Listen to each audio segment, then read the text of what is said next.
Women make up 70% of the healthcare workforce, but only 20% of its leadership. On Her Story, we'll explore the careers of bold and influential women from Silicon Valley to Capitol Hill and learn how they've overcome the odds. This is Her Story, a program where we explore what's beyond the glass ceiling. So welcome to Her Story. I'm absolutely delighted today to be able to talk with Deb Telman, who is the General Counsel at Gilead and the Executive Vice President for Corporate Affairs.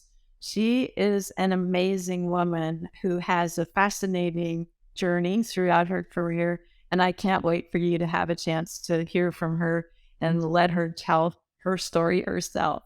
So, Deb, let's go back because you were a long time in getting to your current executive role at Gilead, way back to the time when you were a little girl and somehow ended up as a math major, not a law student in your pre-law program, but tell us about how you got started down this pathway.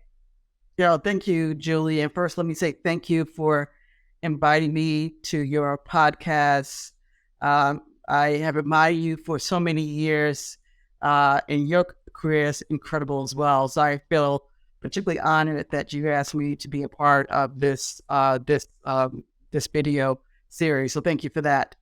I guess I always go back to your point, my beginnings, and the many blessings I've had over the years. Starting with really great parents that really believed in me and allowed me to pursue my own journey. I am first generation college grad, but obviously really great parents who worked hard and brought me up with really strong work ethic and the belief that you should always give back. So that's always been my North Star as I moved around over my career. And I will share, it's a little ironic that I'm in the pharmaceutical business, albeit on the corporate side. But I was a pre-med major, and many little girls growing up, particularly in the 70s, had view about being a doctor, and that was something my parents thought would be wonderful for me, for our family to have this position in the family. But once I got into college and started taking my classes, I quickly figured out that was not my path, and kept doing what I did well, because there was always a fallback position. You do what you do well, and that was the math. So it was kind of a happenstance that as I tried to figure out what I wanted to do, I fell into that. And then I actually had the difficult choice of what do I do with that math degree? And again, this idea of work ethic and giving back, it was really important that I find a job. I had a few options coming out with that math degree. One was an actuary.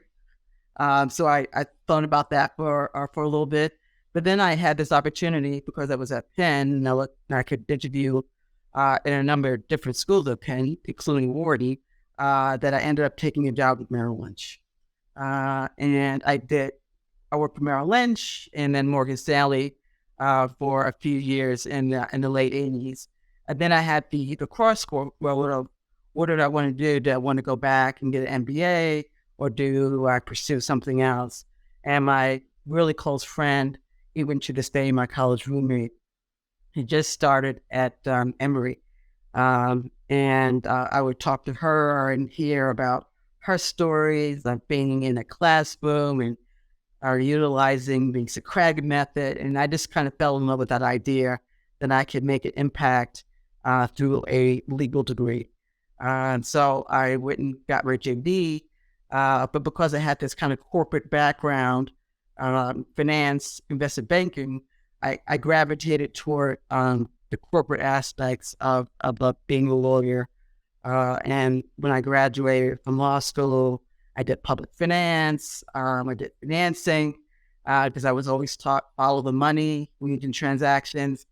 and then ended up as an M&A lawyer. And that ended up being my true passion. It was my launching pad for where I am today. Well, it's a zigzag path, and I think that was your expression for your career. Of sometimes, we have a fantasy that our careers are just going to go like this, and you're describing is you tried something and you had a good success, and then you wanted to do more, and so you made a change. And that's not the only time that you've done that zigzag. I remember you talking a little bit about your movement into the pharmaceutical industry, but then stepping back because you had other competing priorities in your life. Tell us a little bit about that, because I think that's a decision that a lot of women face. Yeah. No, that's right. I think that the zigzag and the change and the shifting has allowed me to be comfortable with being uncomfortable. So that was a muscle I started to build early because of decisions I had to make. Some because I didn't have a choice, and some of those decisions were voluntary, honestly. And as I looked at my career, I spent some time at a law firm and made partner, because again, that was kind of a North Star we were taught that you should achieve. But decided I did not want to remain as a partner in a law firm. By this point, I'm married. I have twin boys. And I wanted a little bit more control over my schedule as a working mom, and decided to go in-house. And I was able to do that, obviously, because I had a great partner, my husband, Nigel. He is like my right hand, and many of the decisions I've made over my career, I always consult with him. And we both decided that he would stay in a law firm, but I was much more comfortable going in-house. Again, I had a great background in terms of mergers and acquisitions that I was able to leverage. So when Boeing moved to Chicago, moved their headquarters to Chicago, which is where I ended up practicing, it was a great opportunity to work for a global Fortune 100 company that was doing global deals. And that was fantastic for me because that allowed me to travel to other countries and negotiate and lead deals, and gave me skill sets that I still utilize today because of that experience. So I stayed there for a while, decided didn't want to stay in the aerospace and defense, and had my first experience at Abbott, which was a wonderful experience, great company. Stayed there, received a series of promotions, which ultimately led me to end up leading the international legal operations. That presented, a lot of opportunities for me, but quite frankly, challenges in terms of how do I marry this great opportunity I have, but also, be a mom, which was and still is my first priority in my life. So I had to make a decision. Do I stay and travel the world, continue to travel the world when I had these young, now older teens, where they say, as they get older, the problems get bigger. Or do I take a step back? And I made a choice to take a step back and move to a different company, but allowed me to spend more time at home and be present for basketball games and teach at parent conferences. So that was my first decision in terms of, okay, now I have to pivot. But I still was working, and I enjoy what I do, so I didn't want to give that up. But I had to be in a place that allowed me to manage my personal life. So you're bringing together a lot of threads here. I mean, on the one hand, you have this really strong North Star of being purposeful in your life and giving back and, achieving. And at the same time, what comes first in terms of your priorities, that your kids and your family really were the overarching priority. And somehow you had enough confidence to know that you could take a step back from the big corporate opportunity and still progress in your professional life. Where did that courage come from? I have a lot of confidence in who I am and my skill sets. I will say, because as you could imagine, in many settings, I'm the only one. I'm the only woman. I'm the only person of color. I'm the only Black person. So when you're the only one, you have to start being really comfortable speaking your truth. Otherwise, skills that you should be bringing to the table, the value you can bring, will not be present because you're holding back. So I have always been comfortable because I had to. I didn't have a choice. I mean, when I started on Wall Street, there were very few women senior leaders working at investment banks, right? There was this old white male culture. Unfortunately, it probably still exists to a certain extent today with the Wall Street banks. But I have to be really comfortable in that space. And so I've kind of taken that and used that confidence in myself over and over again. But you talked about being the N of one, and you're right. In any of the industries that you've been in, women are not in the majority, especially in the leadership positions. But there are advantages sometimes to being an N of one, but there are also some tactics that I think we learn to use to help us be successful in that environment. And the fact that you have this inner confidence is a piece of that. But what are the other things that you do to try to be heard and to be influential in an environment where you don't have a lot of people like you? Yeah, no, it's a great question, Julie. And it all depends on the culture. I always think it's always helpful to collaborate, to find like-minded individuals who believe like you believe. And quite frankly, that could be white males, that could be other women, other people of color. I think when you step outside of the room and have one-on-one conversations, you could build a relationship that maybe is not there. So when you're speaking up or are in a room where there are, difficult discussions happening, that there's an echo for you in those discussions. Because I agree, it's really hard when it's only one person speaking up. So I've discovered and found over the years, you need to find people who also have a view similar to yours. And that's through building relationships. That's being in a situation you can have coffee and lunch and really get to know people so that you can really collaborate and bring the best value to your company or situation. I think it's so often true that when people create an environment that's not inclusive, shall we say, that they're not bad intentioned. No, it's a sense, it's just kind of a lack of awareness of the environment that is being created, and bringing allies around the table, as you said, or getting people who can amplify what you say or refer to you and vice versa. That really augments the influence that you can have by, building more than an N of one. Right, exactly. Whatever the personality or characteristics of the person are, there's safety in numbers. It is that. I think that what you said is really true. Don't assume good intent, because I'm sure you've been in situations where you find out on Monday that there was a golf event on Friday, and I'm like, okay, did I not get that invitation? And then sometimes people don't know you play golf, and let me tell you, I don't play golf. But if you said there was a group of people going shopping, I'm your girl. So I think it's important that we don't assume bad intent. Let's have a conversation. Because I have gotten those calls from other female leaders saying, I didn't know this is going on.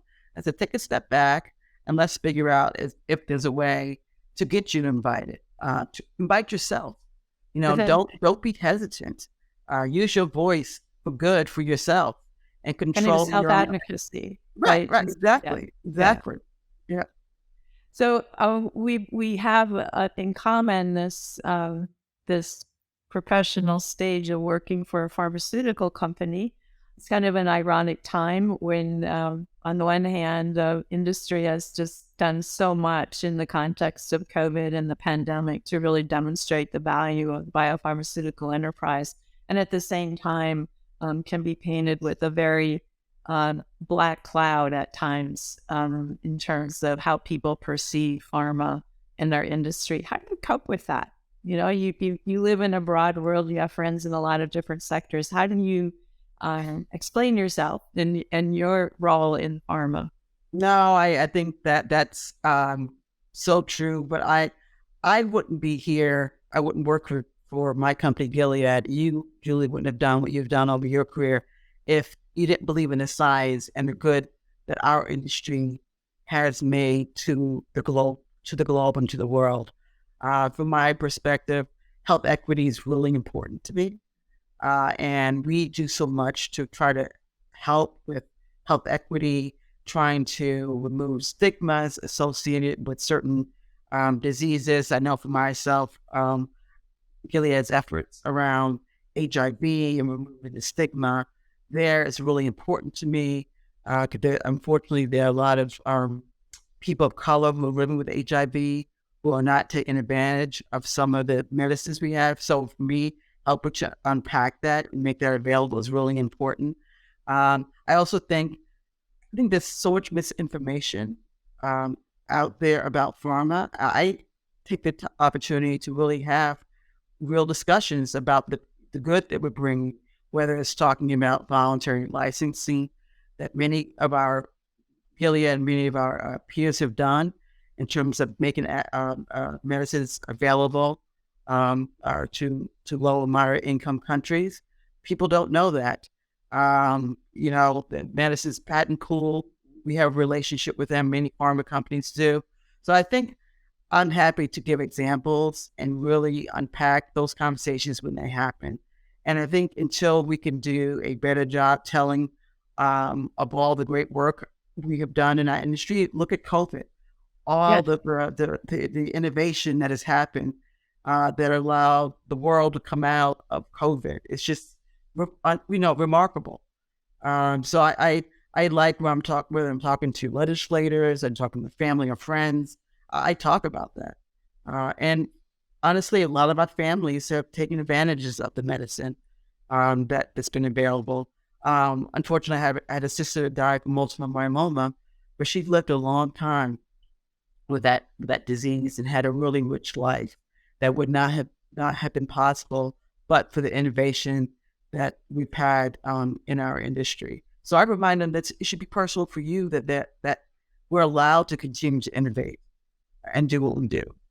Yeah, it's interesting. We had World AIDS Day in December, and there's just the acknowledgement that 25 million lives have been saved because of PEPFAR and the availability of antiviral medicines to prevent maternal child transmission, as well as to keep people alive, living really healthy and productive lives. And kind of take that for granted, but it's a miracle of science and a miracle of a whole network of that we try to do. Exactly. Yeah. I mean, we're so excited about lenacapavir, which just got FDA approval for, those that have heavily treated experience with HIV. And, that's going to be a game changer for the world, And so what do you tell people, if you're counseling young scientists or young innovators who are considering a career in the health sciences perspective and pharma or biotech, how do you counsel them? Yeah, that's it. I said, you could be part of the next solution that we need. And we need scientists. We need scientists of color to come in and help us think broadly about how do we innovate? How do we eradicate HIV? How do we get to, zero for HIV and have a cure? We need those bright minds. And we could talk about that. I always think it's important to know your history. Because at the end of the day, I love the humanities, and history is a big part of understanding structural problems. So we have to remind people of the history and those lives that we've saved. And it's all based on our scientists and the innovation that's happening. And we need to continue to support that financially. We need to still invest. But we need those bright minds, those new chemists that come in and be a part of our solutions for our industry. Well, I'm sure at Gilead, where you are still an N-1 in many corners, but you've got to be an incredibly important and influential leader not just among the Black employees of the company, but the women of the company as well. And I know you give back in that sense as well. And tell us a little bit about your sponsorship and your support. Oh, yeah. Like I said, equity, health equity, it's really important. I would say one of the reasons I joined Gilead is that we have a particular focus on advancing health and Black equity. We have a VP in our organization that has that title, and he's focused on removing those stigmas. So I was happy to, and he reports to the public affairs organization, and I think that's a novel approach to have someone at that level who's focused on that. So I'm excited for what we've done structurally, but I also one of the co-sponsors for one of the Black resource employee resource groups, and I take that seriously in terms of giving back and trying to be a mentor and, quite frankly, an advocate. Yeah, that's what we really need. We need allies. Allies are important, but we also need people to be advocates when they're sitting in rooms and making sure there's opportunities for women and for people of color to have a chance to present and to, show the value that they're bringing in the organization. So I look at that as, one of my key responsibilities, that I can help foster that and be that person that can mentor and advocate for women and people of color in the organization. A lot of women would love to be on boards, but it's really hard to get on your first board. How did you do it? Yes, no. So that's another piece where sometimes we count ourselves out and we say, oh, we don't have the skill set, or they're not going to select me because I haven't done this, I haven't done that.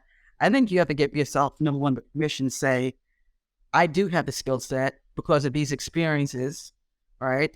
And to know how to package that. I will say that's important, to know how to put that all together to show that you're going to add value to a board. So yes, I am on a public board, and the way that happened was through relationships. So all those discussions and engagements you have through your career ultimately pay off. Maybe not at the time you're in those relationships, but later on, because you keep building out people who know you, who know of your work ethics, your intellectual skill, whatever expertise you have. And then when there's an opportunity, you start calling people and say, hey, I'm now interested in being on a public board.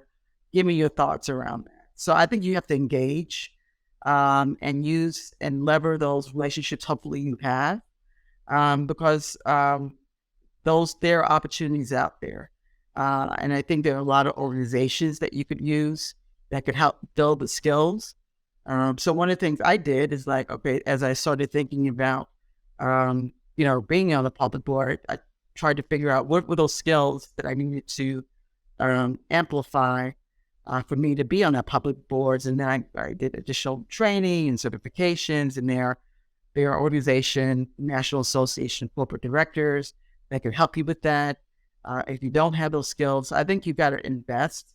And sometimes that means personally investing to make sure that you're going to be an attractive candidate when those opportunities are available. But then you also have to go out and seek those opportunities.